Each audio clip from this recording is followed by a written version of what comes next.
Good morning, good afternoon, good evening, ladies and gentlemen, wherever you may be in the world. Welcome to today's conversation on Gifted Healing TV. I'm Sara Jane, and it's the three of us tonight. It's the today's conversation team for this program. And so, David, welcome. Good evening, good day, everyone. And Patricia, hello, how are you? Hello, Sarah. It's lovely to be here. And again, good day, good evening, good night. And I don't have very many languages, so you listen to me do that. So our topic for this evening has actually been chosen by Patricia. So facilitating soul recognition on a global level. So Patricia, let's come to you and your thoughts and where we're going with this conversation. Mm-hmm. Well, that it is. I was getting messages all the time about this. I think perhaps as a country we were going through lots of racist stuff going on, or gender stuff, and I just thought the whole world is preoccupied with all of these situations that seem to be quite chaotic, and they're coming up with new expressions all the time. And I thought if I were to go back to the UK now, I'm sure I'd get locked up for saying the wrong thing, because everything's become so politically correct and all that kind of thing. So I just thought, how can we get our message over, which surely as therapists and spiritual facilitators, as David says, how can we overcome that sort of physical identification with the physical and move into our saying, and I always write it down so that I have it right, that we are souls having a human experience, and really encouraging people to get back to what is within, what is whole, complete, perfect, and to stop identifying with the exterior, with the physical. Now we need the physical, we love the physical as much as we can, but I really went through a period of feeling quite frustrated about this, and I thought, well, how do we connect with more people to really get this message over? I mean, I feel, as our little group here just now, we're really reaching out and touching souls, and encouraging people to really develop a good relationship with their own soul, and teaching others how to do that. But I guess they were prodding me maybe to do a little more of this kind of work, or suggested we do it, to put a program out to touch people, not just to touch those who will pick up with us or watch this, but to encourage them to share it and to share that understanding. Because basically humanity is and has been hypnotized for thousands of years, and they need to break free. They need to take back control of their lives and understand what they really are, that their soul is the essence of everything, and that, whether you've got big lips or whatever you've got, it's also about getting out, for me, it's about getting out of the judgment of that, if I see that kind of thing as well, and we're all guilty of that probably at some level, although we're doing our best to rise above it. So anyway, I think it was out of a sense of frustration that they were feeding me to prod us to do something. So it kind of morphed into soul talk for me. Soul relationship, developing your relationship with your own soul, listening to that, but then also every time we go out, we're on air, or we're live, or whatever we're doing, for those of us that are out teaching or running groups, to talk about it every single time, to remind people that there's so much more than what is just showing up in whatever means it chooses to do so. So that was why I put it in front of you. I thought, well, I'll see how you react, see what you feel. And I'm really intrigued because you're my peers, as it were, and I would love to know your take on it. What are you thinking, feeling about the subject? David. Yeah, it's kind of brought up a lot for me, your speech just now. And over the past, let's say last year and for the past couple of years before that, we were encouraged, shall we say, to go inside and stay inside. And what that done, and I was looking for a way where I could make this a positive thing. And then I started encouraging people, well, because let's say we're going inside, let's take this opportunity to go inside. Mm-hmm. So we weren't only going inside physically, we were going inside spiritually, emotionally, Yeah. because we have lost touch with ourselves so badly about who we truly are. Mm. And we say all about being the authentic you, which you have to be. And you look in the mirror, and we've all done it, I'm sure, and said, okay, this is me, I'm David. But there is so much more to David. David is just the physical part. And then we have the essence of who we are, or the spirit of who we are, which is so much more. But I think we're going through a part of the world, whether it's 20 years or how long it's been, where the physical has been more important than the spiritual and the essence. And we've kind of got lost with ourselves and losing track. It's like the importance of connecting back to nature because that's who we are. So there is this real importance to get back in touch with, say, who we are, because we've really, the way the world's gone, we have been separated from our soul, if you want to put it that way, or many of us have.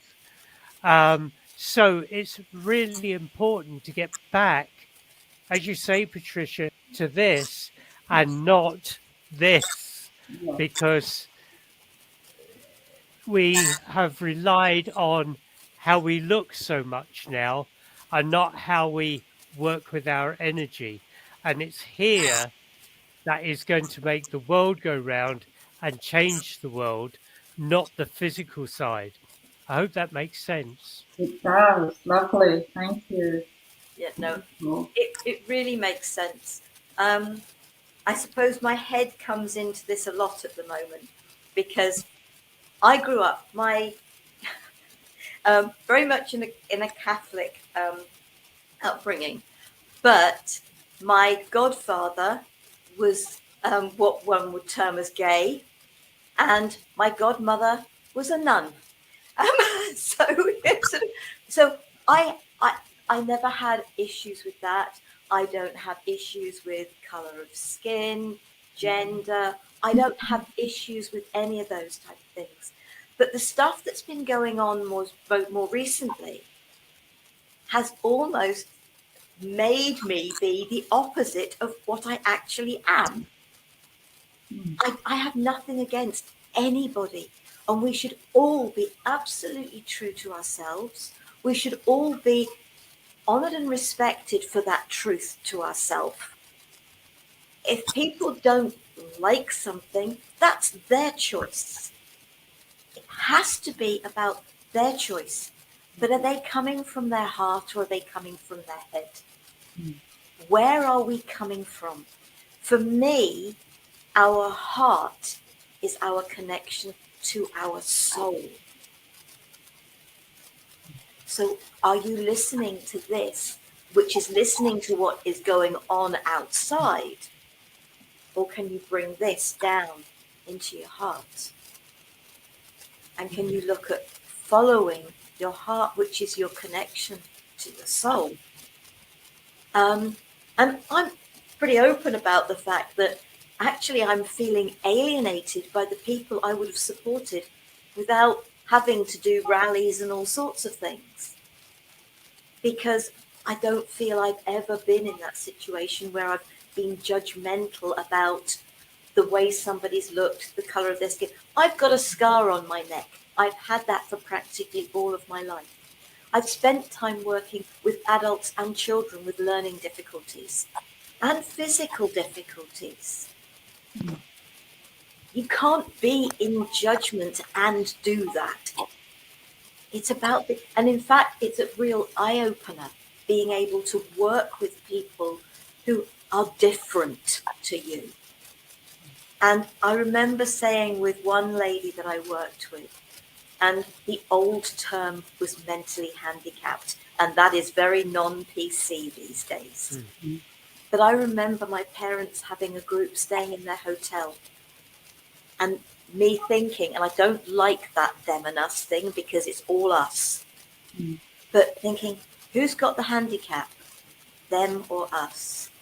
Because they were on holiday, they were being taken care of, fed and watered, being taken out. They didn't have to worry about getting a job, paying bills, etc., etc. It was all taken care of for them. And I was in my teens, and I remember thinking, who's got the handicap? And deciding that actually we're the ones with the handicap because we are capable. We've got the things to do. And when I was able to explain this to her, because I used the term mentally handicapped with her, and you could see the expression on her face, and I said, but this is why. And I told her the story, because it's now learning difficulty or learning disability. But is it a learning difficulty or a learning disability? Or is it just different? So many people are being diagnosed with ADHD and sort of various other things all around sort of that. Because we're wired differently.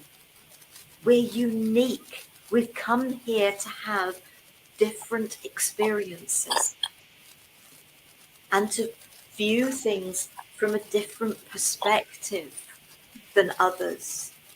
And I seriously have to think with my youngest sister, because she has been diagnosed with ADHD and with dyslexia. And then she has her dietary situations because she's celiac as well. It's thinking about, we are all different. We're all unique. And isn't it about honouring that uniqueness that is the connection to the soul recognition?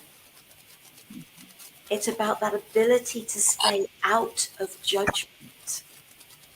And absolutely, it's not easy. I'm not saying it is. I'm really not. But I suppose for all my life, because I have been aware of different things and feeling very different myself, it is about acceptance of each and every one of us. So who'd like to follow on from that? Sorry.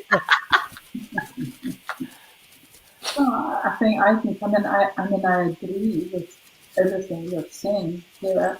And I guess I've come to it from the perspective of having been a hypnotherapist for many, many years. But I also know I have a very strong voice, a reasonable use of the English language, and when I am using that to its fullest effect, which I can, I'm aware that I have the ability to sway people's lives, to perhaps encourage them to feel differently about something or think differently about something. And what I know, this I definitely know, is that there are many people working in television, that kind of thing, who are using that ability to influence and affect our populations. And unfortunately, I mean, we have to live with the darkness. It is there as much as we have the lightness. The darkness is operating. And of course, it will come through and it will influence.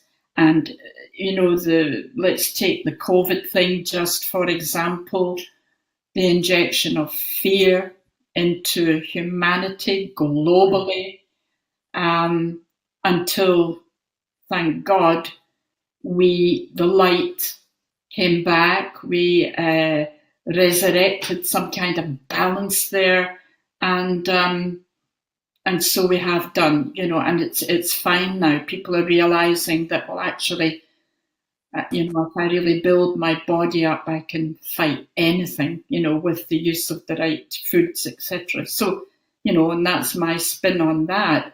But it is about, I think I said at the beginning, it's about encouraging people to take their power back, to stand in their power, not to accept every word that comes over this blue TV or whatever they call it, and stand, for what they know. It's not what they believe anymore. It's about knowing, and it's about knowing that God or Creator or whatever you care to call it is working right through every cell. And that's when you're really touching lives. And each one of us through these programs, Sarah, and you're the one that started this. I think it's a wonderful concept. Many, of course, are doing it worldwide. But, it is about encouraging now those who are watching to take the message out and influence other people. We're not seeking to influence other than they take ownership of their soul and its inbuilt knowledge and connection to Creator. It is Creator. That's who's working through. And as I said to you, I just think I was feeling frustrated because I was watching a lot of negativity and the darker forces trying to come in and influence people, and people getting anxious and upset and all the different things. And a few people I was really worried about, good friends of mine who had been leading really spiritual lives, and suddenly it wasn't so good. So it's about education, isn't it? But it's not about school education, unless we're very lucky to have a group of teachers who are switched on to this kind of thing, and they can filter it through. But so many of them are clinging on to the old, rigid religious beliefs and tenets. If you don't do it this way, you're going to end up burning in hell or whatever, outdated, outmoded. This is part of the new beginning, isn't it? This is the new beginning. This is the resurrection. I mean, it has to be a resurrection of everything, of all these religions. They have to evolve. I don't think there's any choice. They've tried to remain static, haven't they, for so long? But they need to evolve now and embrace each other and love each other, compassion. I'm getting on my hobby horse. I'm on my soapbox. No, that's all right. George, shut up. Here she goes, gone off on one. David. Yeah, I think you touched on something there that really my ears pricked up about, and you're saying that about the hypnotherapy, being a hypnotherapist, and that people have been, I suppose, over years. It's not just been the past couple of years. It's been over years that we have absorbed stuff from the outside, so much so it's taken over what we used to listen to in here. When we had a more simpler life, we were out playing all the time. We was in nature. That soul, that spirit was imagining things. As kids, we were out, and the field could have been, I don't know, a castle. It could have been a fortress. We had that imagination. And what I've noticed recently is I was speaking to somebody about this the other day, was there's children going out and they don't know how to play. They don't know, I've noticed that. And it's like they're being detached because of other, let's say, entertainments that have come into play. And it's taken away that in touch with the self and imagining and playing. So we've kind of lost touch with ourselves. And this has happened over years. So it is about getting in here, because we are all born individually and we all have our individual gifts and passions in here, whether it's listening, whether it's creating, whether it's artwork, whether it's sculpture, whether it's making people laugh, whether it's entertaining people with their singing. It's all there. And we have to get back to that, because, as you say, the world is ascending and it's vibrating higher. And if we stay down here, we're going to hold ourselves back as well as our souls. And our souls, like you said, Sarah, are here to learn. We're here to have experiences. And if we stay down here, we're not growing ourselves, and we're not expanding our soul. And our soul is infinite anyway. But when we can allow that soul to grow, we can allow it to create even bigger changes. We think, oh, what can I do? This is so much. I've spoke to so many people. I'm only me. Where you are a being of change, and think, there's only me doing this. How can I do anything? Well, you can imagine the nuisance of a single mosquito in your room when you are trying to get to sleep. So you don't have to be a big elephant sort of thing to create change. We are so small, but we have got to recognize that we are so much in here. But it's almost like over the years, and I've noticed it, since I was a kid, the change in the play and the change in the environment, it's almost like we've been put into boxes and we can't breathe out. And this is a time we've got to get in here and we've got to breathe out and create that soul and create the change so that we ascend as the world, the planet is ascending as well. I think it's so important for people to realize they are so much more than what you see in the mirror. And if one person can take that forward to another, it's like a domino effect, and it would just, like the ripple in the puddle, drop the stone in and the energy goes out to far and beyond. And it's the same when we become all we can be, that vibrates out to others beside us and it goes to where we will never see. Beautiful. Love that, David. I think listening to all of this, and there's so much that's going around in my head, and I'm thinking, no, I'm trying to listen. But I think it's something sort of only sort of today, or was it yesterday? It was just like that act of kindness that you do for one person, and it may be something very, very little, but that affects not just that person. It affects the lives of all the lives that person touches.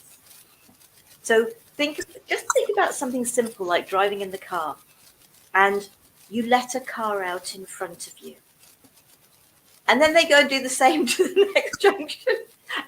But how many times have I done that? But they've disappeared. And I make a point, definitely when I'm in a hurry, to let somebody out in front of me. Now you'd think that would be the last time that you do it, but it's almost, I've said to the angels, please help me to get there in time safely, or actually safely and in time. I've learned with the angels, the order you put things in is really important. Oh boy, is it? So it's thinking about what little things, but it's how many lives can I touch? Well, we have to start with our own life. It isn't a matter of, oh, how can I change other people's lives? What have we got to do within our own life to connect with our own heart, connect with our own soul? Because that will give us so much more that we can bring to others. And then think about what are those little things that we can do. I was in the supermarket a couple of weeks ago, and a lady who was in a wheelchair had dropped something. And so rather than trying to make her pick it up, I happened to be there, so I picked it up for her. It's a tiny little act, but you don't know just what that would do for her and what that would do for people beyond that. So just like the ripples from a pebble in a pond, absolutely. You know, let's create a tsunami by us all chucking that little bit of kindness in. Yeah. If every person did that little bit of kindness, one thing every day for somebody, if we did that little bit of kindness actually for ourselves, it would benefit us all.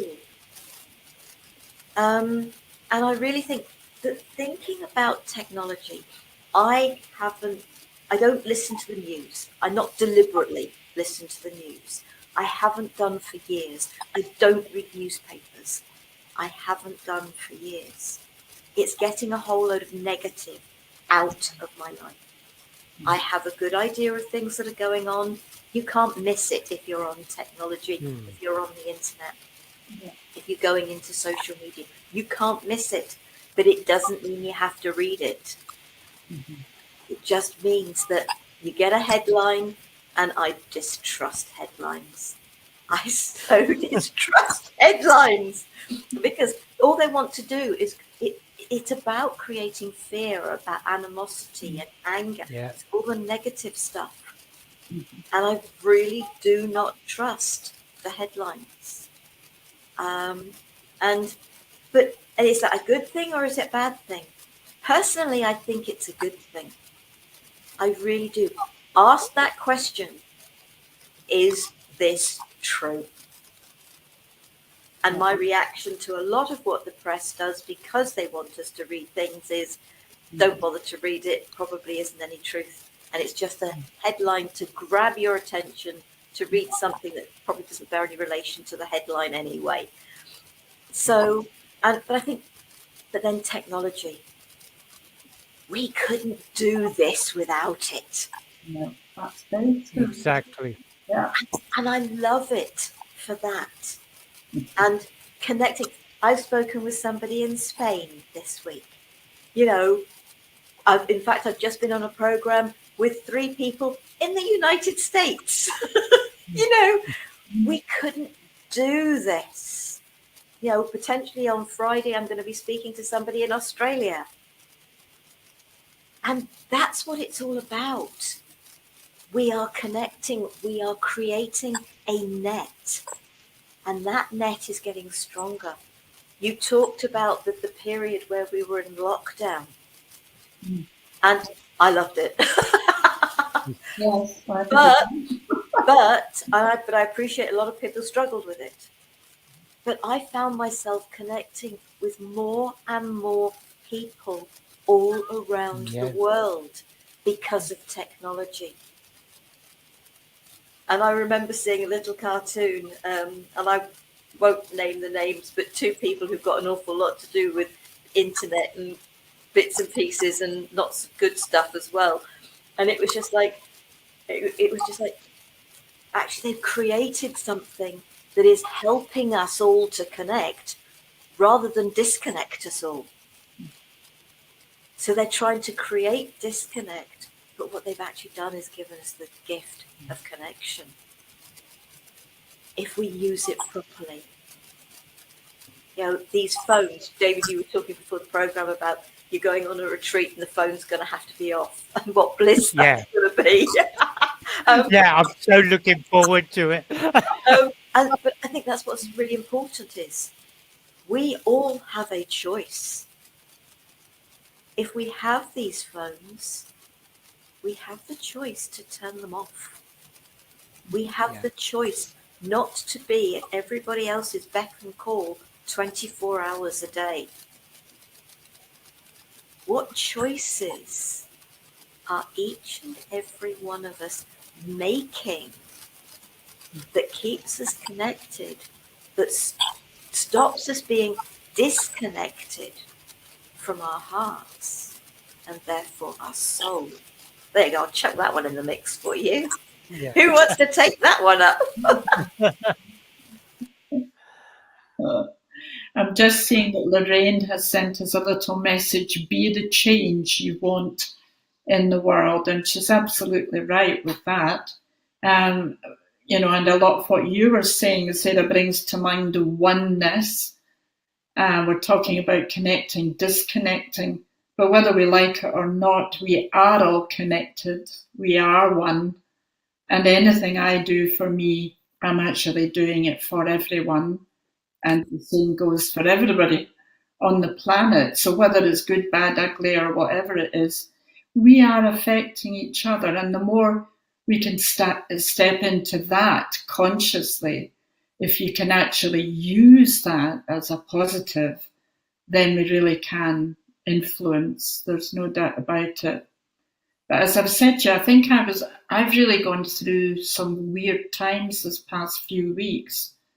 Because, you know, I can't remember how long I've been a Reiki master for, nor can I tell you how many people I've attuned to Reiki, okay? And I used to do them about 12 people at a time.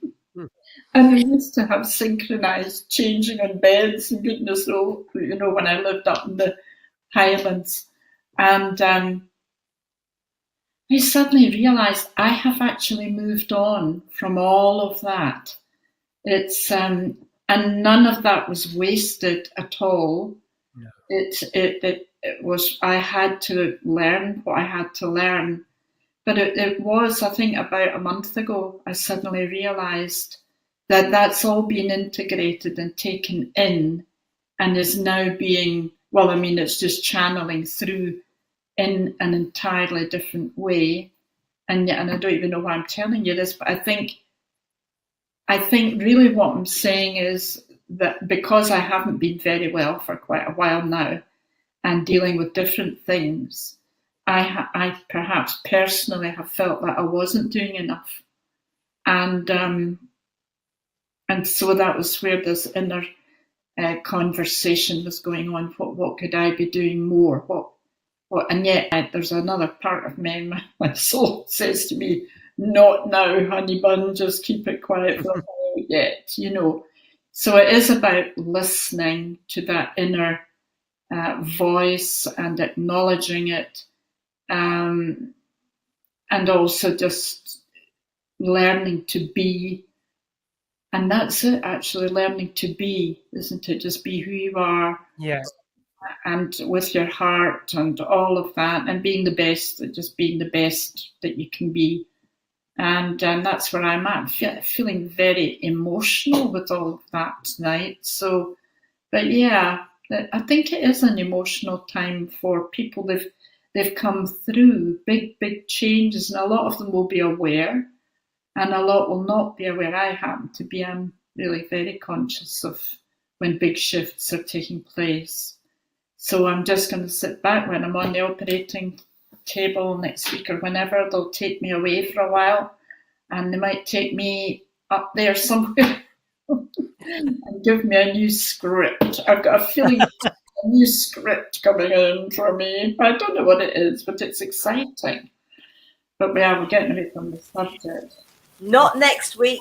We're doing a sound share next week. We're doing a sound bath. Oh, we are. That will be lovely.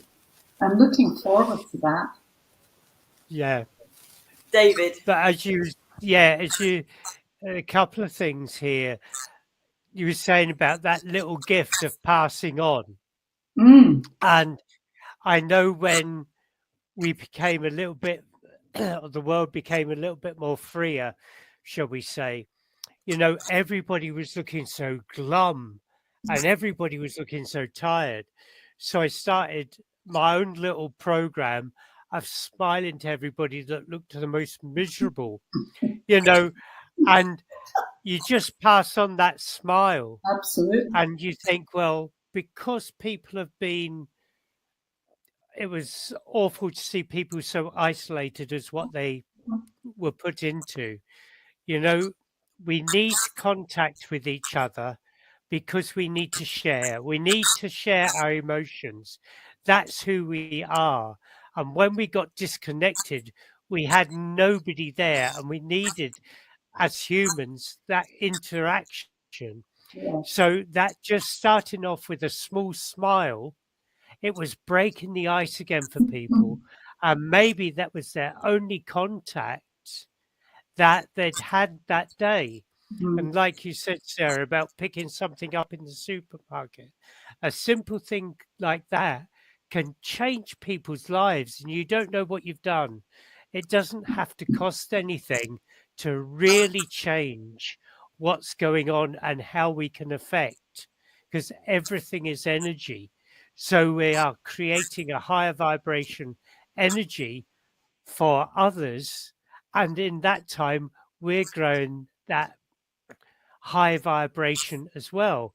We're just putting it in, and it's so easy to do. Nobody has to work hard at it. I think if we have to work hard, we're doing it wrong. Mm. So there are the most simple things, passing on for a smile. It's as simple as that, and we can change the environment. If everybody just smiled at each other, the vibrations raise, and we almost had somebody with a finger on the button saying, I'm turning your light down. This is a dimmer switch, and we're going to turn everybody's light down, because that's what happened. We went into more of the shadow side of life than the bright side of life. So now it's up to us to get that dimmer switch and turn it up and let the light shine in like it is here down here. And that is such a simple technique for everybody. And then it comes from the soul. A smile comes from here, not from here, Mm. or a thank you, a holding of the door open. It comes from here. And this is where we need to be, as you say, to connect into the heart. And therefore, you connect into the soul. And everybody can do it. An opening of a door, a smile, picking a little bit of litter up. Those people that do the litter picks, they're caring for the world as well and lifting that vibration. These are so simple techniques, but it has to be, and it will raise the vibration around, running an errand for somebody, or I'll go to the shops and get that for you if they're struggling. It's the simple things that we do that can really change, but it also comes from here. And that's when everybody can really grow and get back in touch with this that we've been attempted to get disconnected from. Yeah, agreed. Agree with that. There's a lovely story, and I think maybe the stories sort of can help people because it happens in so many different ways. All right, Lorraine says, this little light of mine, I'm going to let it shine. Yeah. We'll get somebody singing that in a minute. Thinking about About Sarah. we're thinking about this particular, and I don't know why this came to mind, but there was and I believe this is actually a true story. There was a young lad, and he was getting so bullied at school, And nobody'd have to clear up. He packed up all his books. He was carrying them home. Somebody was sort of not very kind and sort of knocked them all out of his hands. I think his glasses fell off, knocked him over. And another young lad came and helped him pick the books up, sort of got him up and sort of said, "Oh, there's a group of us going to be playing football this weekend. Would you like to come and join us?" Which he did. And then he carried his books back to school on the Monday.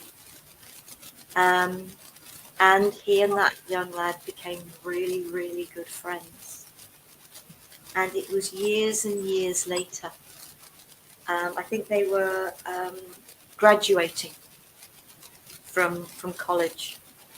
And he told the story of that day and the fact that the reason he had carried all his books home that weekend was because he intended to commit suicide. That one kind action of helping him to pick up his books and his glasses, inviting him to go and play football, saved his life. How many children, not just adults, are out there? How many suicides of youngsters do we hear about? So, yes, it is important for us to connect with our soul, but it is also important for all of us to help others to speak and be able to share. Even if it is just having somebody that will listen to them. And I think this very much speaks to the work that I do when I help people to reconnect with their inner child, that hurt, that pain, that trauma. Because that lovely quote by Alice Little, as a traumatized child, we were desperately waiting for that person who would come and save us. Little did we know it would be ourselves as an adult. That's not a perfect translation of a quote, but it's near enough. And it is for us to support our inner child, to reconnect and listen to ourselves. And that will help us to listen not just to the children around us, but to the adults. My mum's gone through, sort of a pretty hellish time last year with her gentleman friend dying. And she obviously was struggling. The trouble was she didn't say anything to anyone. And between all of us, we had stuff going on in our own lives that actually didn't make it that easy. I had a fall, which prevented me from going down on one occasion. I then had a bump in the car, which kept my car off the road for 10 weeks. That meant I couldn't go anywhere. And that was circumstances. And then she turned around to me and she said, and I said to her, "Mummy, you need to talk to us." She said, "But if you love me, you'd know." I said, "No, we're not mind readers. It is for us all. So if you're going through something, do talk." I've got a friend who committed suicide in his early 50s. What was going on? About 200 people at his funeral. Was there really no one he could talk to? So please talk. It's so important because sometimes we all require a little support to help us to get back to our heart and to our soul. And it's life. And there are people here who will listen. And even if it's just the listening that is required, sometimes nothing needs to be said. People just wish to feel heard. Absolutely. And I just, you were alluding to the lockdown earlier there, Sarah. And I mean, when that happened, I asked God in prayer, what can I do to reach out because people were struggling? And that was when they gave me start a community online, Community of Divine Love, which has grown, to over 700 people. Some of them very active, some not, but you're not sure who's looking at what's going out and who's not. So I'm not quite sure that the need or the requirement is still quite the same, but it's still providing divine love. That's what's going on there, and with lots of kind people like yourselves giving time free and doing that. So yeah, that seemed to be a good thing at the time, and it has shifted and changed and will continue to evolve as we all do. So yeah, kindness doesn't cost anything, and it can have far-reaching effects. And yeah, I'm sorry you lost your friend. It's so sad to think Mhm. you had all those friends there and you couldn't talk to any. You've got to watch the Yeah. young ones with that as well, because they tend to internalize, especially if mum and dad are not in the habit of listening too well, So, like, Yeah. It's really, really difficult. But I would say going back to the previous couple of years, um, when we couldn't meet up mm, and we went online, it was a great thing because you could do a workshop or a counseling session with two or three people local. mm, By going online and connecting in, we could reach many more people, and I'm sure we did by yeah, group workshops and everything else. And it was really, really good because that taught us we can reach more people than what we thought we ever could. You could reach 50 people, for example, rather than half a dozen in your group yeah, by being online. And yes, it's not the same energy, I have to agree, as when you're in person, but mm, the message and the energy is still getting out there. yeah, And it was so good.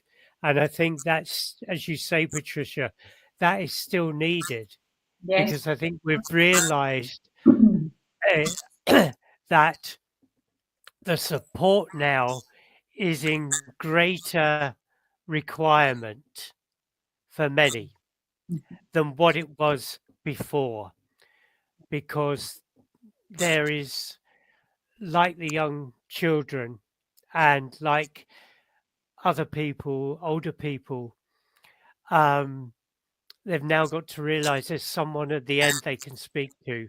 It broadens the horizons. And that way, as you say, getting them back in touch with their true self, which they've felt lost, they've come disconnected, and they're feeling empty. It's because the soul has gone, it hasn't gone, but they've become detached because of everything mm, that has been going on.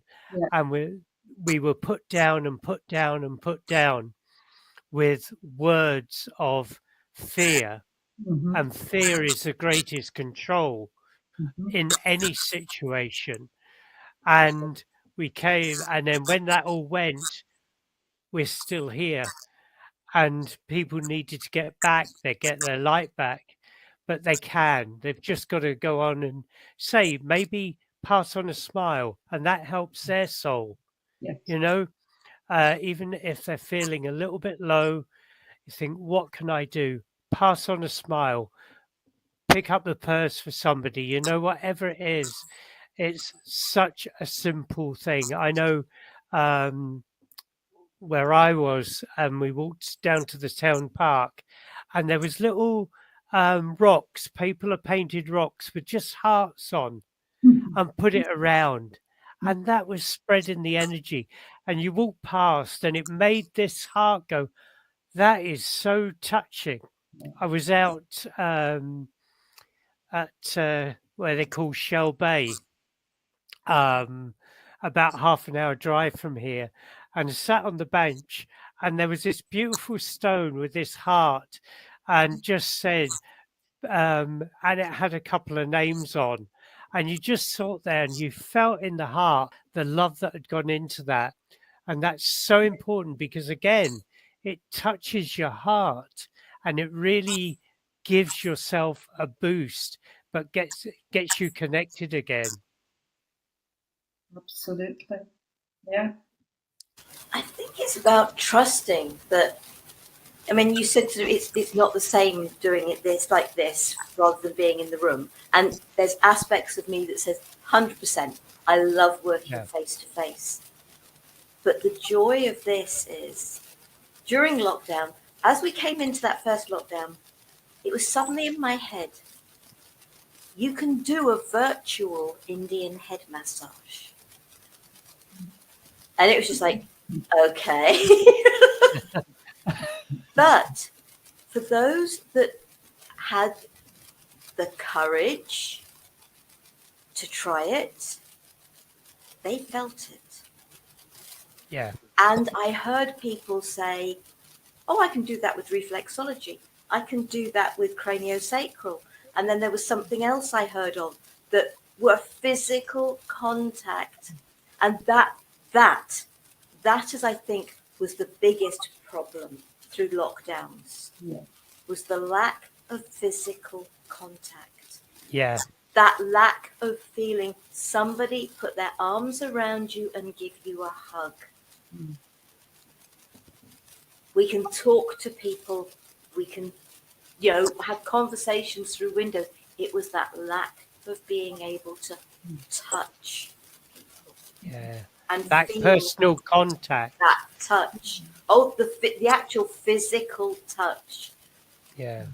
And that's because we are physical beings. We're having this physical experience. And we do like to have that. Doesn't have to be anything more than just a lovely hug from a friend. But it's important, that physical contact for our physical being. But we can touch people without touching them. And I think that's the important thing. We can hug ourselves and enjoy that, and be confident in doing that. And that can make a difference to you, when you're deprived of being able to hug somebody else. And, I always come back to self-empowerment because we have to be able to be self-sufficient, looking after ourselves, loving ourselves. Yeah, sorry, I didn't mean to interject. Sort of carry on, because this is a conversation. We are actually coming towards the end of our time. So, David, is there anything you would like to add before we close? Yes, I would. There are 7 billion beacons of light out there, and every single one is you. Just imagine allowing your light to turn on and shining that light in this world. We know everything's energy. Can you imagine the wave of light if we were all managing to turn our light on and really understand that we are a beacon of light for this planet? Do not let anybody turn your light off. You shine as bright as you want, because that's what we are here to do, to shine the light and really put it out there and change. There is light and shadow with everything, but it can become unbalanced, and that's where we are. So 7 billion people, put your lights on. Okay.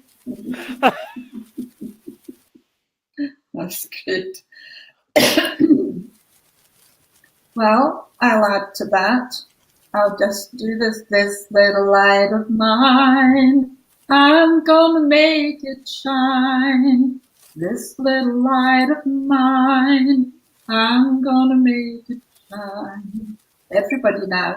This little light of Light of mine. mine, I'm gonna I'm gonna make let it it shine, shine.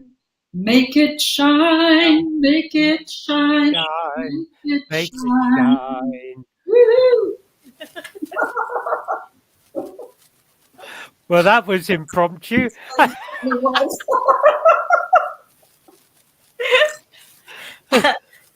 Um, Lorraine says, "Here, here," and then Paula says, "Very interesting. Thank you all." So thank you, ladies, for being with us, for joining us. So if you've got anything you want to add quickly, please do. Because it is love yourself, trust yourself, believe in yourself. You are an amazing being of light and love. And so it is really important that we start with ourselves. And when we do that, we can touch so many lives and we can make this global. So I hope that each and every one that ever listens to this realizes that you are a part of this whole. Start with yourself and you can and will make a difference. Thank you for listening. As we mentioned, or I mentioned earlier, next week, it's not a today's conversation, it's one of my Gift of Healing TV programs. Myself, David, Patricia, and Joanne Bracken, who was on this program a few weeks ago, we are going to be sharing a sound bath. We're not sure what's going to come of this at the moment. It's going to be exactly as it needs to be. But we are going to be sharing a sound bath. So I hope that you will join us for that. And then the following week, we have another today's conversation for you. Bamboozled by beliefs. And it's going to be really confusing. We're going to have two Davids. We're going to be joined by David McLeod. So I hope that you will join us for that. Thank you to both of you. There's so much that's been shared in this, and I hope that it touches lives because that's why we do it. So thank you, David. Thank you, Patricia. It's been a real pleasure sharing this space with you. Thank you. Thank you. Namaste. Namaste. And good night. Well, good night because we're in the UK. Night, folks. Bye. Bye. Bye.